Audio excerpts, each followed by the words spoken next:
በህብረት ውስጥ ያለው አንድ ትምህርት ነው። እሱም ኢየሱስ ክርስቶስ ነው። የትንቢት ቃል ነው የምነግራችሁ ወገኖች። የሰራዊት ጌታ አልላችሁም። እግዚአብሔር በቃሉ መጥቷል። ቅጥር ይወድቃል ብሏል። ምስጢር ይገለጣል። ከክርስቶስ ጋር አንድ እንድንሆን ተመርጠናል። ክብር ለጌታ ይሁን።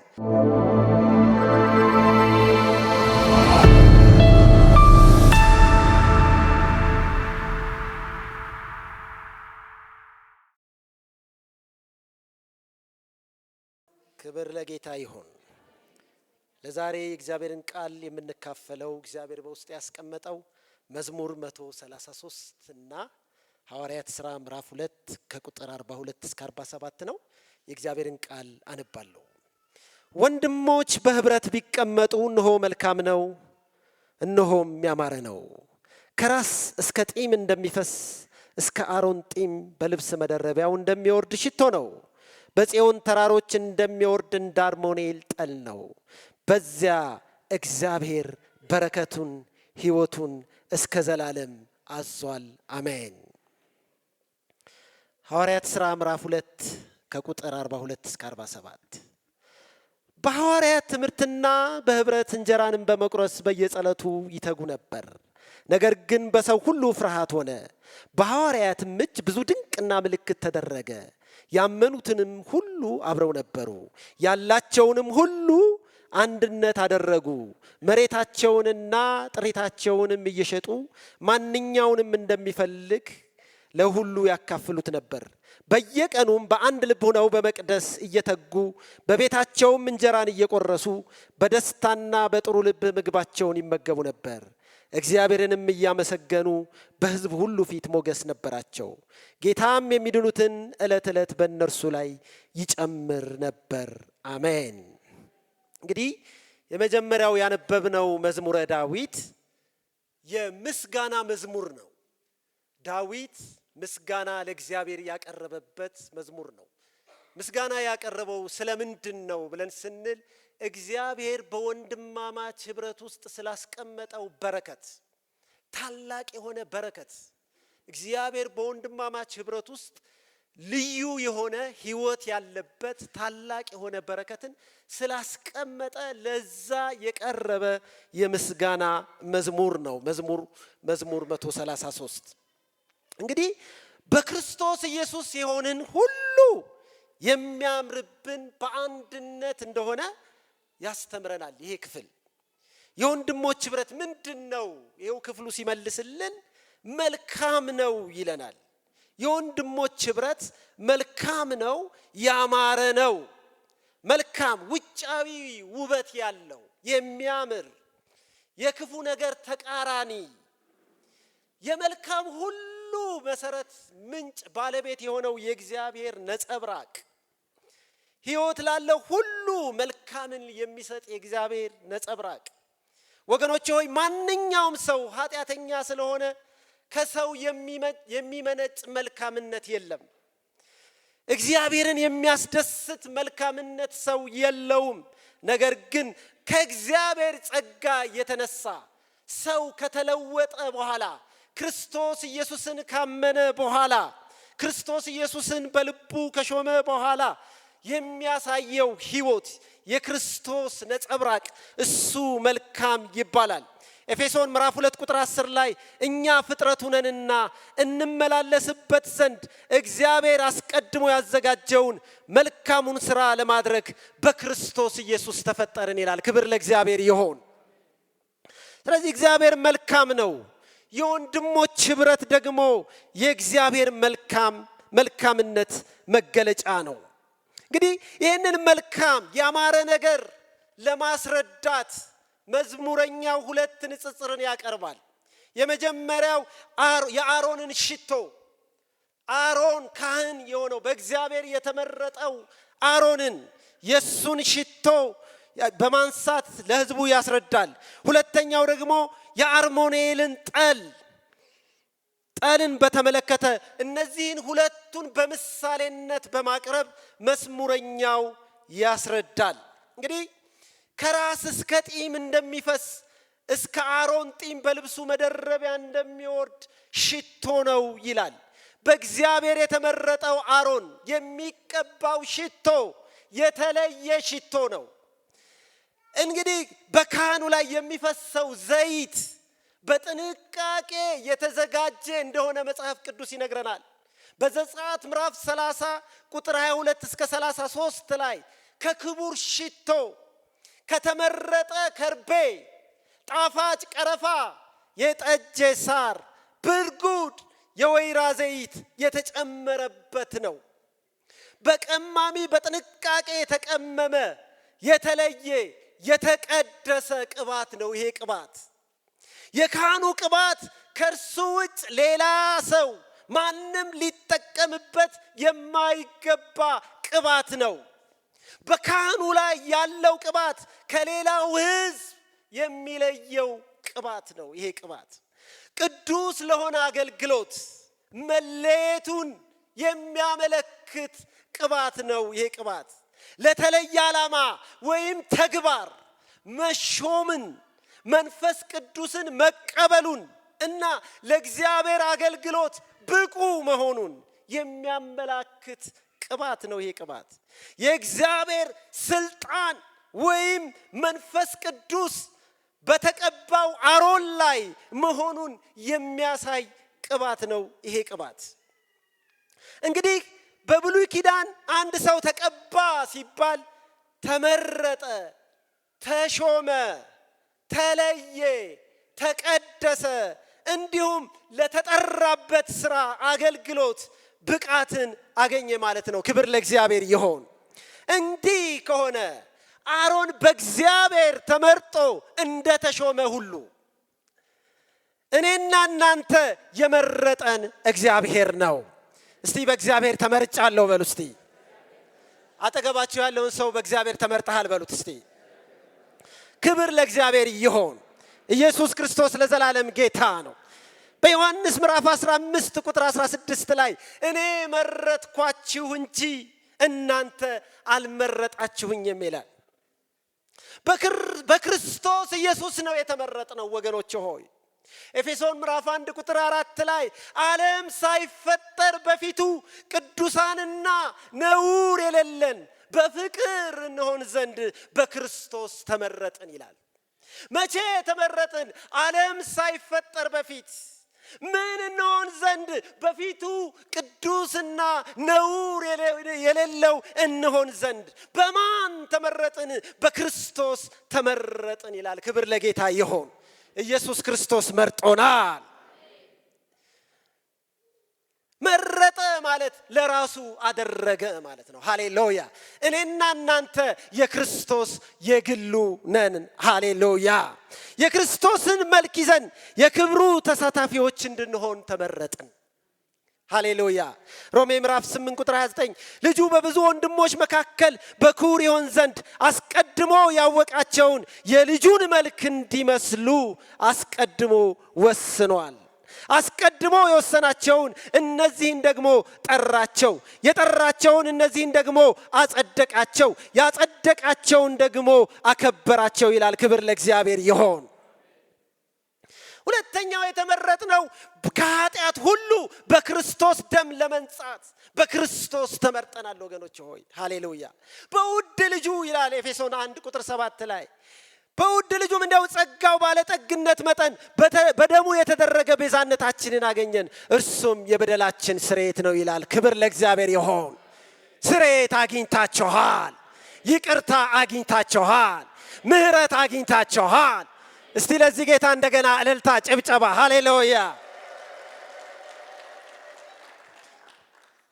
እንደገናም ደግሞ የተመረጥነው ሃሌሉያ ከክርስቶስ ጋር አንድ እንድንሆን ተመርጠናል። ክብር ለጌታ ይሁን። እስቲ ከክርስቶስ ጋር አንድ እንድንሆን ተመርጠናል በሉ እስቲ። ክብር ለጌታ ይሁን። ሌላው ደግሞ እንድናገለግለው ተመርጠናል ወገኖች ሆይ። በአንደኛ ጴጥሮስ ላይ ሲናገር እናንተ ከጨለማ ወደሚደነቅ ብርሃኑ የጠራችሁ የእርሱን በጎነት ለመናገር የተመረጠ ትውልድ፣ የንጉሥ ካህናት፣ ቅዱስ ሕዝብ፣ ለርስቱ የተለየ ወገን ናቸው። ሃሌሉያ። በክርስቶስ ለቅድስና ተጠርተናል ወገኖች ሆይ። ዳሩ ግን እኔ ቅዱስ ነኝና ቅዱሳን ሁኑ ተብሎ ስለተጻፈ የጠራችሁ ቅዱስ እንደሆነ እናንተ ደግሞ በኑሯችሁ ሁሉ ቅዱሳን ሁኑ ተብሎ ተጽፏል። ሃሌሉያ። በእርሱ ፍቃድ ተመርጠናል ወገኖች ሆይ፣ በእግዚአብሔር ፈቃድ፣ በራሳችን ችሎታ አይደለም፣ በራሳችን መልካምነት አይደለም፣ በራሳችን ጥበብ አይደለም፣ በራሳችን ቅንነት አይደለም፣ በእግዚአብሔር ፈቃድ ተመርጠናል። ክብር ለጌታ ይሁን። እኔ መረጥኳችሁ እንጂ እናንተ አልመረጣችሁኝም። መመረጣችን መጠራታችን ከእግዚአብሔር ነው። ክብር ለእግዚአብሔር ይሁን። ሁለተኛው አሮን ከተራው ሕዝብ የሚለየውን ቅባት እንደተቀባ ሁሉ በወንድማማች መዋደድ ላይ የተመሰረተ ፍቅር፣ ሃሌሉያ፣ የእግዚአብሔርን ሕዝብ ይቀድሰዋል። ክብር ለጌታ ይሁን። እርስ በርሳችሁ ፍቅር ቢኖራችሁ ደቀ መዛሙርቴ እንደሆናችሁ ሰዎች ሁሉ በዚህ ያውቃሉ ይላል። ክብር ለጌታ ይሁን። ፍቅር መታወቂያችን ነው ወገኖች ሆይ። ፍቅር የእግዚአብሔርን ባህሪ ያሳያል። ፍቅር እግዚአብሔርን ያንጸባርቃል። በአንደኛ ዮሐንስ ምዕራፍ 4 ቁጥር 8 እስከ 9 ላይ ፍቅር የሌለው እግዚአብሔርን አያውቅም ይላል። እግዚአብሔር ፍቅር ነውና በዚህ የእግዚአብሔር ፍቅር በእኛ ዘንድ ተገለጠ ይለናል። ሃሌሉያ። እስቲ እግዚአብሔር ባህሪ ያሳያል በሉ እስቲ። ሌላው ፍቅር የአዲሱ ተፈጥሯችን መገለጫ ነው። ዳግም የመወለዳችን መገለጫ ነው። ዳግም መወለዳችን ማረጋገጫ ነው። በኤፌሶን 4 ቁጥር 22 ላይ ጳውሎስ በዚህ ጉዳይ ላይ ስለ አዲሱ ተፈጥሮ ብዙ ዝርዝር ጽፎልናል። ሌላው ፍቅር ታላቁ ትእዛዝ ነው። ጌታ ኢየሱስ ክርስቶስ ያዘዘው ታላቅ ትእዛዝ ነው።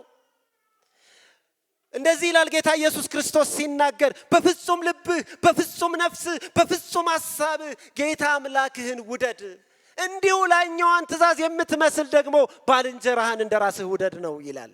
ስለዚህ ፍቅር ታላቁ ትእዛዝ ነው።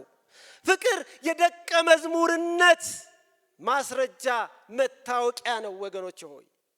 ፍቅር ኢየሱስን፣ ሃሌሉያ፣ ፍቅር የተከታዮቹ የኢየሱስ ክርስቶስ ደቀ መዝሙር የኢየሱስ ክርስቶስ አማኞች መለያ ምልክት እንደሆነ ዮሐንስ 13 ቁጥር 35 ላይ ይነግረናል። እርስ በርሳችሁ ፍቅር ቢኖራችሁ ደቀ መዛሙርቴ እንደሆናችሁ ሰዎች ሁሉ በዚህ ያውቃሉ ይላል። ክብር ለጌታ ይሁን። ሶስተኛው አሮን ለተለየ ዓላማ መሾሙን፣ መንፈስ ቅዱስ መቀበሉን፣ ለእግዚአብሔር አገልግሎት ብቁ መሆኑን እንደሚያመላክት ሁሉ ልክ እንደዚሁ ለተለየ ዓላማ የተሾምን መንፈስ ቅዱስን የተቀበልን ብቃት ያገኘን መሆኑን ያረጋግጥልናል። ክብር ለእግዚአብሔር ይሁን። መንፈስ ቅዱስን ተቀብላችኋል። መንፈስ ቅዱስ ከናንተ ጋር ነው። ሃሌሉያ። አንደኛ ጴጥሮስ ምዕራፍ 2 ቁጥር 9 ላይ እናንተ ግን ከጨለማ ወደሚደነቅ ብርሃን የጠራችሁ የእርሱን በጎነት እንድትነግሩ የተመረጠ ትውልድ፣ የንጉሥ ካህናት፣ ቅዱስ ሕዝብ፣ ለርስቱ የተለየ ወገን ናችሁ ይላል። ሃሌሉያ።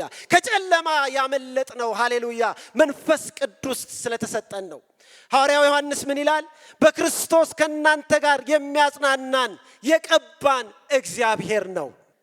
ሐዋርያው ዮሐንስ በአንደኛ ዮሐንስ ምዕራፍ 2 ቁጥር 20 እስከ 2 ቁጥር 20 ላይ እናንተም ከቅዱሱ ቅባት ተቀብላችኋል እንዲሁም ደግሞ ሁሉን ታውቃላችሁ ይላል። መንፈስ ቅዱስን ሃሌሉያ ክርስቶስን በማመናችን የተቀበልነው ታላቅ ስጦታ ነው። ካህኑ አራተኛው በእግዚአብሔር ቤት ውስጥ በሚሰጠው አገልግሎት አማካኝነት የእግዚአብሔር በረከት ለእስራኤል ሕዝብ ይፈሳል። ልክ እንደዚሁ በህብረታችን ውስጥ እያንዳንዳችን በምንሰጠው አገልግሎት የእግዚአብሔር በረከት በውጭም በውስጥም ይፈሳል። ሃሌሉያ።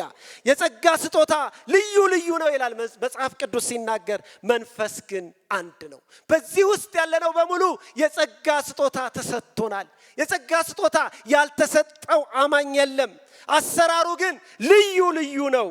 ሁሉን በሁሉ የሚያደርግ እግዚአብሔር ግን አንድ ነው። ክብር ለጌታ ይሁን። ሃሌሉያ። አሮን የተለየ ቅባት በመቀባቱ ባለፈበት ቦታ ሁሉ ሽታው እንደሚያውድ በሽታው እንደሚታወቅ እኛም በእኛ ህብረት ውስጥ ከሚሰራው ቅባት የተነሳ የክርስቶስ የመዓዛ ሽታ እናውዳለን። ክብር ለጌታ ይሁን። ለነዚህም የሞት ሽታ ለሐዋርያው ጳውሎስ ሲናገር፣ ለነዚህም ደግሞ የሕይወት ሽታ የሚሆን ሽታ ነን እያለ ይናገራል። ስለዚህ ህብረታችን በጌታ የተመረጥንበት ነው። ከሌላው ህዝብ የምንለይበት ነው። በፍቅራችን የምንታወቅበት ነው። የአገልግሎት ብቃት የተቀበልንበት ነው።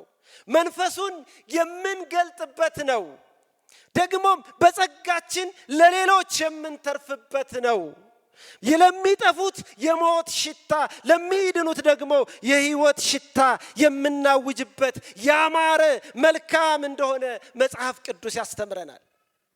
ሁለተኛው የሚያስተምረን የጽዮን ተራሮች በጽዮን ተራሮች እንደሚወርድ እንደ አርሞንኤል ጠል ነው ይላል። የጽዮን ተራሮች በላያቸው ላይ ዓመቱን ሙሉ ጠል ይወርድባቸዋል፣ እርጥበት አላቸው። ከዚህ የተነሳ ዓመቱን ሙሉ በልምላሜ የተሞሉ ተራሮች ናቸው የጽዮን ተራሮች።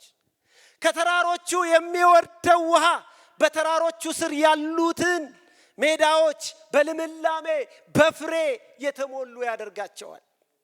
ልክ እንደዚሁ በእኔና በእናንተ በወንድማማች መዋደድ ባለ በፍቅር ላይ የተመሰረተ አንድነት፣ ሃሌሉያ፣ የጌታን ልጆች አብዝቶ በመንፈሳዊ ልምላሜ ይባርካል።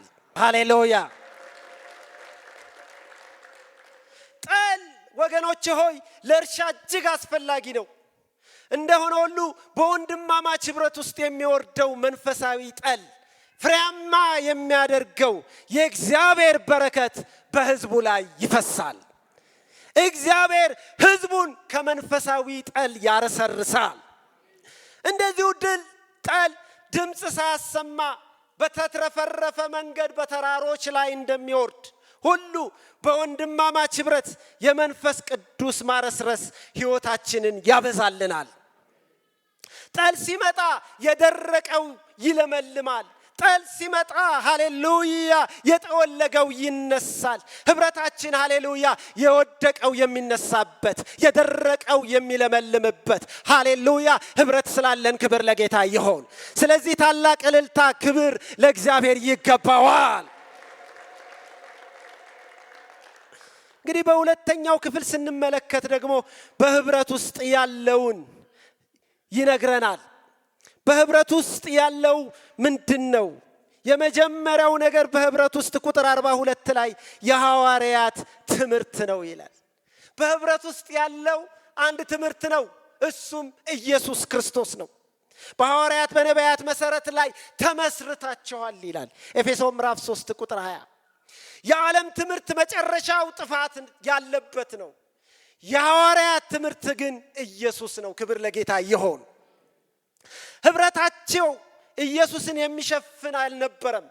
ሐዋርያት ሥራ ምዕራፍ 9 ቁጥር 20 ላይ ወዲያውም ስለ ኢየሱስ ክርስቶስ እርሱ የእግዚአብሔር ልጅ እንደሆነ በምኩራቦች ሰበከ ይለናል።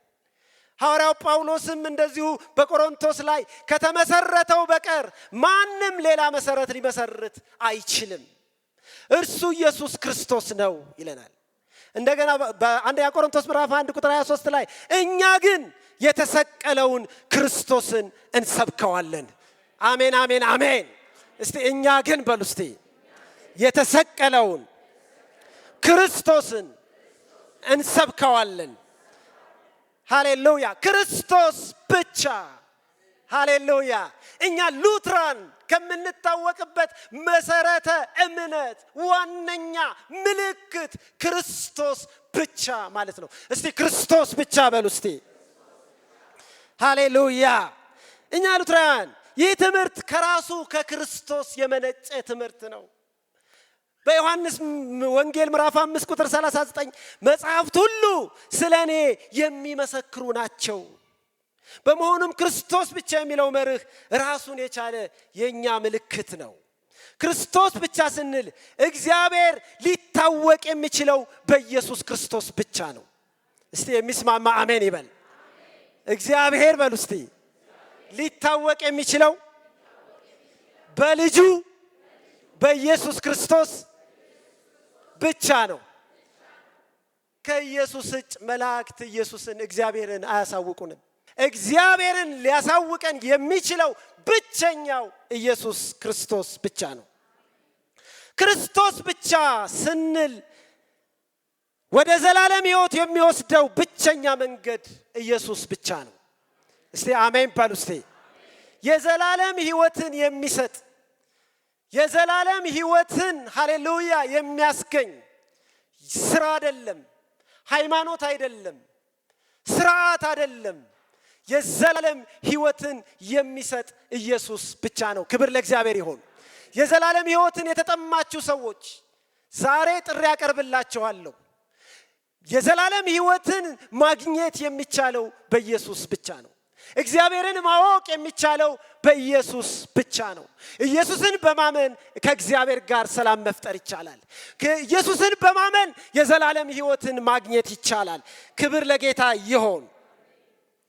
ክርስቶስ ብቻ ስንል ክርስቲያኖች መጸለይ ያለብን በኢየሱስ ክርስቶስ ስም ብቻ ነው። ክርስቶስ ብቻ እንደ ሰውና እንደ መለኮት ማለታችን ነው። ክርስቶስ ኢየሱስ ፍጹም ሰው ፍጹም አምላክ በአንድ ማንነት ሁለት ባህሪ ያሉት ማለታችን ነው። አንድያ የእግዚአብሔር ልጅ እና ጌታ ባህሪያቱን ባለመደባለቅ፣ ባለመለዋወጥ፣ ባለመለወጥ፣ ባለመከፋፈል፣ ባለመነጣጠል አንዱን ኢየሱስን እንመሰክራለን። ክብር ለጌታ ይሁን። እስቲ ኢየሱስን እመሰክራለሁ በሉ እስቲ። ክብር ለጌታ ይሁን። ሁለተኛው በህብረት ውስጥ የምናገኘው የህብረት ጸሎት ውስጥ ሁለተኛው የምናገረው እንጀራን በጋራ ይቆርሱ ነበር የሚል ነው። ይህ እንጀራን በጋራ የሚቆርሱት ሁለት ትርጉም አለው። አንደኛው በጋራ እንጀራን መብላት ነው። ሁለተኛው የጌታ እራትን ነው። ጌታ ኢየሱስ ክርስቶስ የመሰረተልንን ጌታ ኢየሱስ ክርስቶስ የሰጠንን የጌታ እራት እንካችሁ ብሎ የሰጠንን በማቴዎስ ወንጌል ምዕራፍ 26 ቁጥር 26 ጀምሮ ያለውን ነው። እንግዲህ ይሄ ክርስቶስ በህብስቱና በወይኑ ውስጥ እንደሚገኝ ይህም መገኘት ለሌሎች እንደሚያስተምሩት ሳይሆን መንፈሳዊ ሳይሆን አካላዊ መገኘት እንደሆነ እናምናለን። ሃሌሉያ። የኃጢአት ስርየት እንደሚገኝ አውቀን የዘላለም ሕይወት እንደሚገኝ አውቀን እንወስዳለን።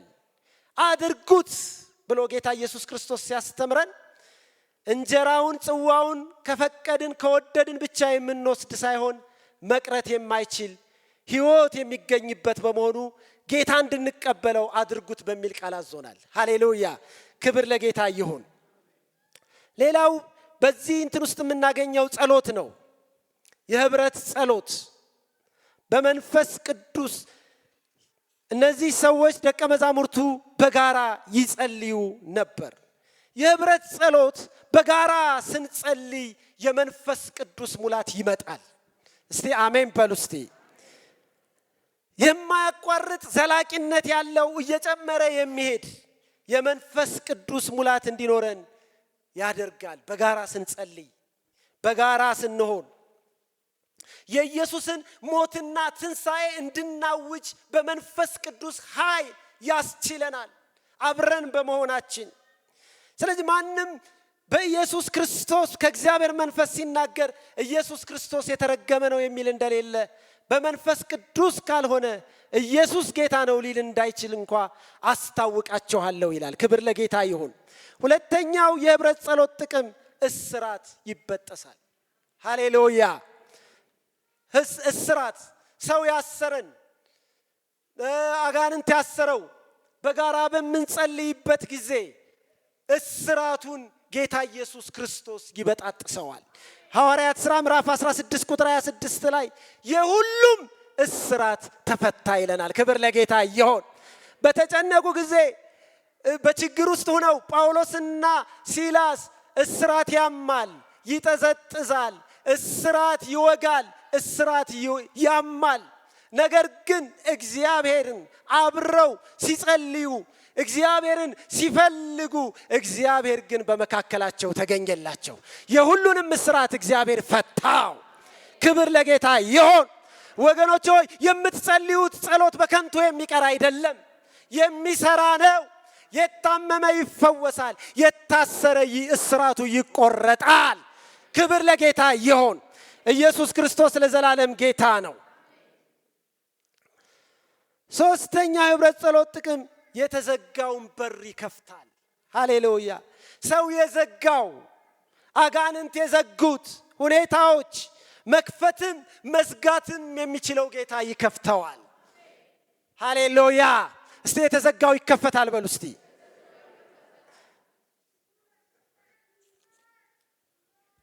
ሌላው የህብረት ጸሎት ጥቅም ሰዎች እንዲድኑ ያደርጋል። በኃጢአት በሰይጣን በዓለም በእርግማን ሰዎች ተጠቅተዋል። ስለሆነም በሰይጣን ቁጥጥር ስር ናቸው። ከነዚህ ቁጥጥር ውስጥ ነፃ ለማስለቀቅ ቤተክርስቲያን መጸለይ አለባት። ቤተክርስቲያን ስትጸልይ ኃይለኛውን ስታስር ብዙዎች ከስራታቸው ያመልጣሉ። ሰው አስቀድሞ ኃይለኛውን ሳያስር ወደ ኃይለኛው ቤት እንዴት መግባት ይችላል? እንዴትስ ገብቶ መበዝበዝ ይችላል? ነገር ግን የኔና የናንተ ጸሎት ሃሌሉያ ስራን ይሰራል። የታሰሩትን ይፈታል። ከአጋንንት ነፃ ያወጣቸዋል። ከተማችንን መውረስ እንችላለን። ክብር ለጌታ ይሁን። ሃሌሉያ።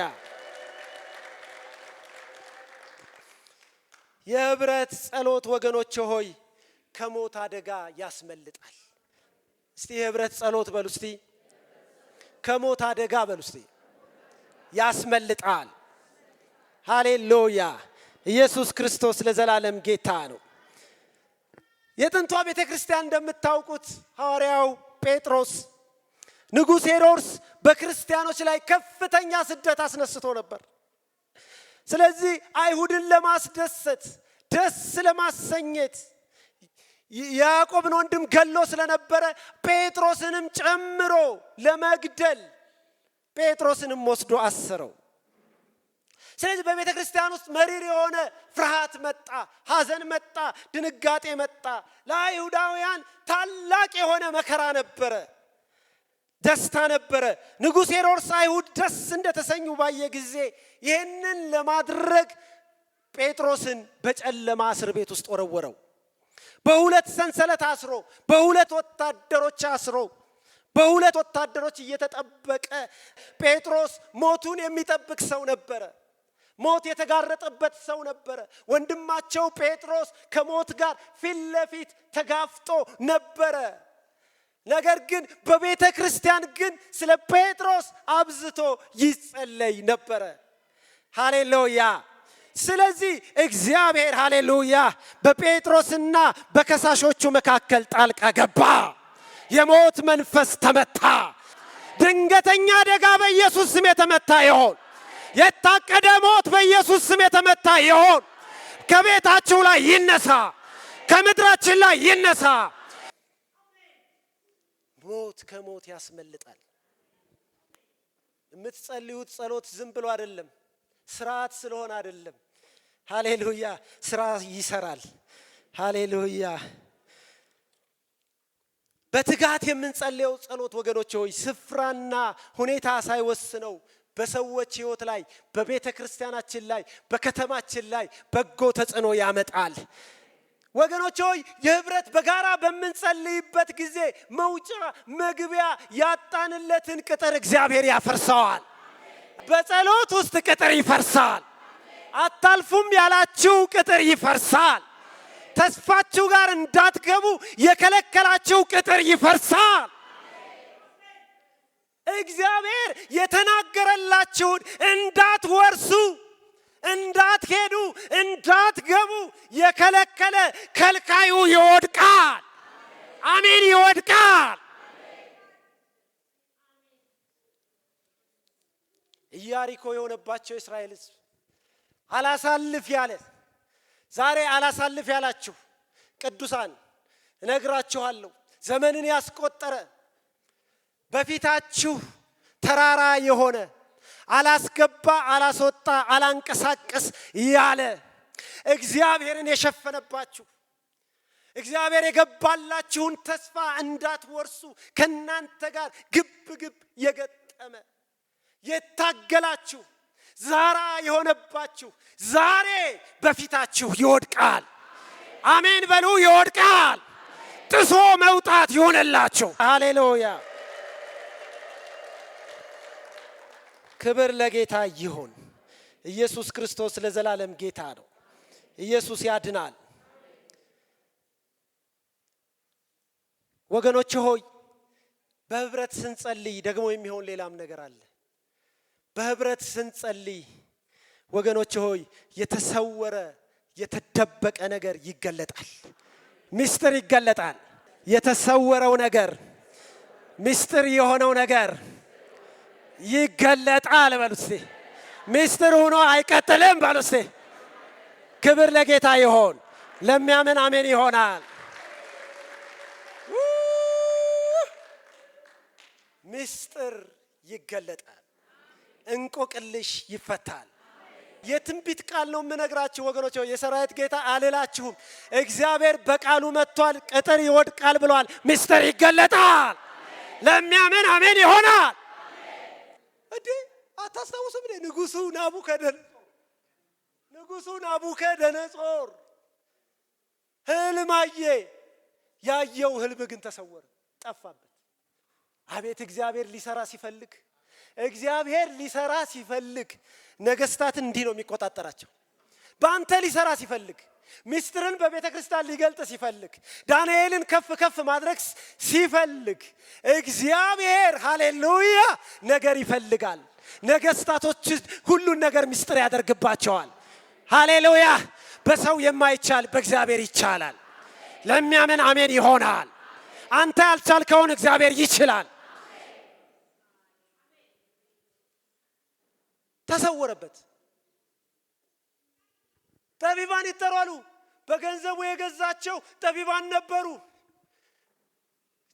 የታወቁ ፈላስፋዎች ነበሩ፣ ምሁራኖች ነበሩ፣ ጠቢባን ነበሩ።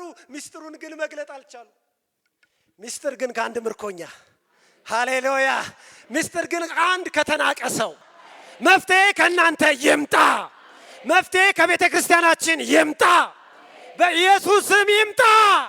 ለሚያምን አሜን ይሁን። እግዚአብሔር አምላክ ሚስጥርን ይገልጣል። እስቲ እግዚአብሔር አምላክ በሉ እስቲ። ሚስጥርን ይገልጣል። ክብር ለጌታ ይሁን። ኢየሱስ ክርስቶስ ለዘላለም ጌታ ነው። ወገኖች ሆይ ሌላው የህብረት ጸሎት በጋራ ስንጸልይ የሚሆን ነገር አለ። እስቲ አጠገባቸው ያለውን ሰው የህብረት ጸሎት በሉት እስቲ። አብረን ስንጸልይ የሚሆን ነገር አለ በሉት። አዋጅን እግዚአብሔር ይሽራል።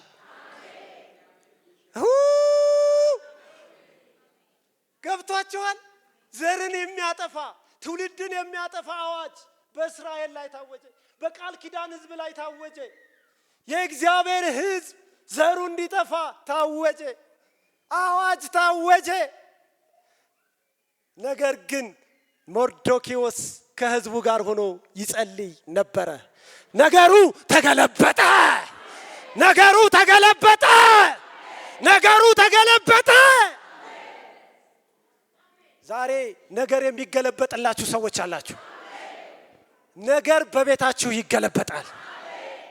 የታወጀባችሁ አዋጅ አይሰራም። ጠላት ያወጀው አይሰራም። እስቲ ጠላት ያወጀው አይሰራም በሉ እስቲ።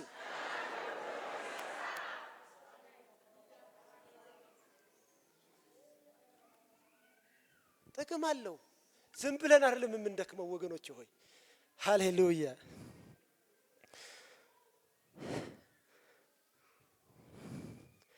ኢየሱስ ክርስቶስ ለዘላለም ጌታ ነው። ኢየሱስ ያድናል። አራተኛው የህብረት ጸሎት፣ አራተኛው በህብረት ውስጥ ያለው አብሮነት ነው። በህብረት ውስጥ ያለው አብሮነት። ቸርች ፕሮግራም አውጥታ ሰዎች በቤት አይቀመጡም፣ አብረው ነበሩ ነው የሚለን መጽሐፍ ቅዱስ። ምዕራፍ ሐዋርያት ሥራ ምዕራፍ 2 ቁጥር 44 ላይ ያመኑትም ሁሉ አብረው ነበሩ፣ በሚወጣው መርሃ ግብር አብረው ይሳተፉ ነበር ይላል። ይህንን ጸጋ እግዚአብሔር ያብዛልን። እስቲ አሜን በሉ እስቲ። አብሮነትን እግዚአብሔር ያብዛልን። ሌላው ያላቸውን አንድ ላይ ያደርጉ ነበረ ነው የሚለው። ያላቸውን ሁሉ በጋራ ያደርጉ ነበር ቁጥር 45 ላይ። ስድስተኛው በየቀኑ በአንድ ልብ ነበሩ፣ የማይለዋወጥ ያልተከፋፈለ አስተሳሰብ ነበራቸው። ኤፌሶን ምዕራፍ 4 ቁጥር 3 ላይ የመንፈስ አንድነትን ለመጠበቅ ትጉ ይላል መጽሐፍ ቅዱስ። እስቲ አጠገባቸው ያለውን ሰው የመንፈስ አንድነትን በሉት እስቲ፣ ለመጠበቅ ትጋ በሉት። ሌላው ምስጋና አለ በወንድሞች ህብረት ውስጥ። በወንድሞች ህብረት ውስጥ ያለው መልካምና ያማረ እግዚአብሔርን ደስ የሚያሰኝ ምስጋና በወንድሞች ህብረት ውስጥ ይፈሳል። እግዚአብሔር የሚቀበለው ምስጋና ይፈሳል። ሃሌሉያ! ክብር ለጌታ ይሁን።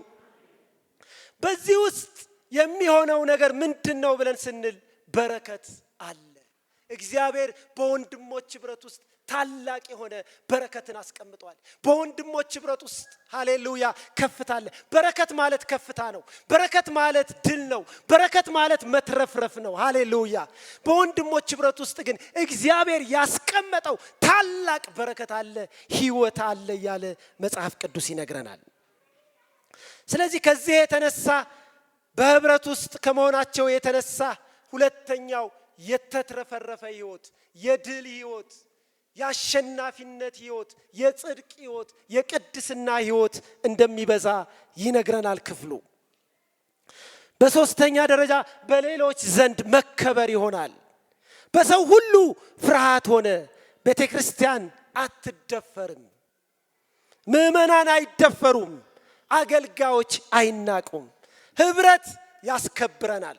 ሃሌሉያ! አራተኛው ተአምራት ይሆናል። በአምስተኛ ደረጃ ደስታን ይጨምርልናል። እውነተኛ ደስታን ከእግዚአብሔር ዘንድ እንቀበላለን።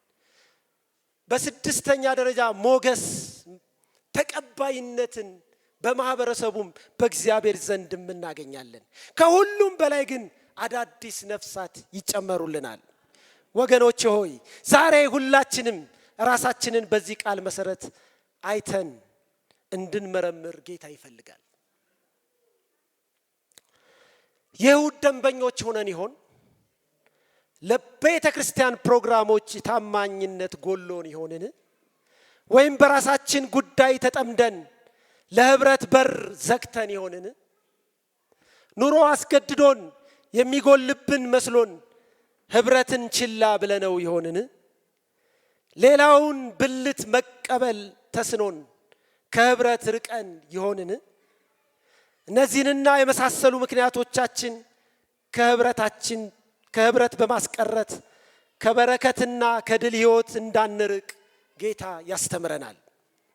አንደኛ ጴጥሮስ ምዕራፍ 4 ቁጥር 7 እንዲህ ይላል፣ እንደ ባለ አእምሮ አስቡ፣ በእያንዳንዳችሁም ዘንድ ልማድ እንደሆነው ይላል ደግሞ የዕብራውያን ጸሐፊ፣ መሰባሰባችንን አንተው፣ እርስ በርሳችን እንመካከር እንጂ ይልቁንም ቀኑ ሲቀርብ እያያችሁ አብልጣችሁ ይህንን አድርጉ።